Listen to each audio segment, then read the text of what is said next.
മര്യാദ നിങ്ങൾ ഈ കാണിക്കുന്നത്. അവിടെ കുടിവെള്ള പദ്ധതിക്ക് സ്ഥലമെടുക്കുന്നതിനും ആ പദ്ധതി ഇംപ്ലിമെന്റ് ചെയ്യുന്നതിനും വേണ്ടി അവിടെ രൂപീകരിച്ച ഒരു സമിതിയുണ്ട്. അവരാണ് ലക്ഷക്കണക്കിന് രൂപ കണ്ടെത്തിയത്. അവിടെ ആ പദ്ധതി ഇംപ്ലിമെന്റ് ചെയ്യുന്നതിന് മുമ്പ് അവിടെ കുടിവെള്ളം കിട്ടുന്നുണ്ട് എന്ന് നിങ്ങൾ ഉറപ്പുവരുത്തുക. അപ്പം ഇപ്പം വെള്ളം വരുന്നില്ലേന്ന്. ഇല്ല, ഇപ്പം വെള്ളം വരുമ്പോൾ കുറേശ്ശെ ആയിരിക്കണം എന്ന് പറഞ്ഞു ഞാൻ. നിങ്ങളത് വന്ന് ഉദ്ഘാടനം ചെയ്യുമ്പോൾ ഒരു പഞ്ചായത്തിന്റെ പദ്ധതിയും പരിപാടിയും.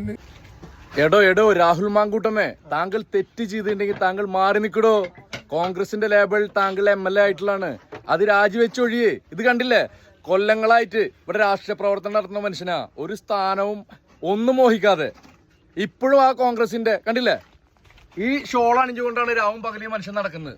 അപ്പൊ അന്തസ്സായിട്ടുള്ള ആത്മാഭിമാനമുള്ള കോൺഗ്രസിന്റെ പ്രവർത്തകര് ഈ നാട്ടിലുണ്ടോ. അതൊക്കെ തന്നെയാണ് കോൺഗ്രസിന്റെ വിജയം, ഈ രാജ്യത്തിന്റെ വിജയം. താൻ തെറ്റ് ചെയ്തതിന് താൻ ഇറങ്ങിപ്പോടോ. കോൺഗ്രസ്സുകാർക്ക് നാണക്കേടും മാനക്കേടും ഉണ്ടാക്കാണ്ട്, അല്ലെങ്കിൽ താൻ എതിർക്ക്. താൻ തെറ്റ് ചെയ്തില്ല എന്ന് നവമാധ്യമങ്ങൾക്ക് മുന്നിൽ വന്നു നിന്നിട്ട് താൻ പറയും. അല്ലെങ്കിൽ തനിക്കെതിരെ ലൈംഗിക പരാതി, സുട്ടാപ്പി പരാതി കൊടുത്തവർക്കെതിരെ താൻ ശക്തമായിട്ട് കേസായിട്ട് മുന്നോട്ട് പോ. എന്തുകൊണ്ട് താൻ അത് ചെയ്യുന്നില്ല? അപ്പൊ തന്നെ മനസ്സിലാക്കാൻ കഴിയും, പൊതുജനങ്ങൾക്ക് മനസ്സിലാക്കാൻ കഴിയും തന്റെ ഭാഗത്ത് തെറ്റുണ്ട് എന്നുള്ളത്. അപ്പോൾ ഇത്തരം കറ കളഞ്ഞ പ്രവർത്തകരുടെ അന്തസ്സും അഭിമാനമാണ് നിന്നെ പോലുള്ളവർ ചോദ്യം ചെയ്യുന്നത്. അത് ആദ്യം മനസ്സിലാക്കുക.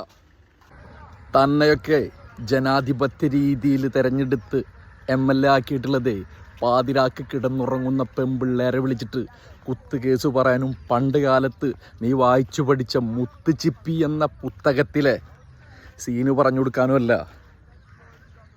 ഈ നാടിനോട് എന്ത് ധാർമ്മികതയാണോ തനിക്കുള്ളത്, എന്ത് മാനവികതയാണോ തന്നെപ്പോലുള്ളവർക്കുള്ളത്?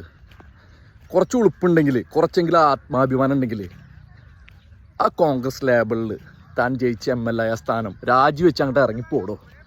അല്ലെങ്കിൽ താൻ നിയമപരമായിട്ട് നേരിട്, തെളിയിക്ക്.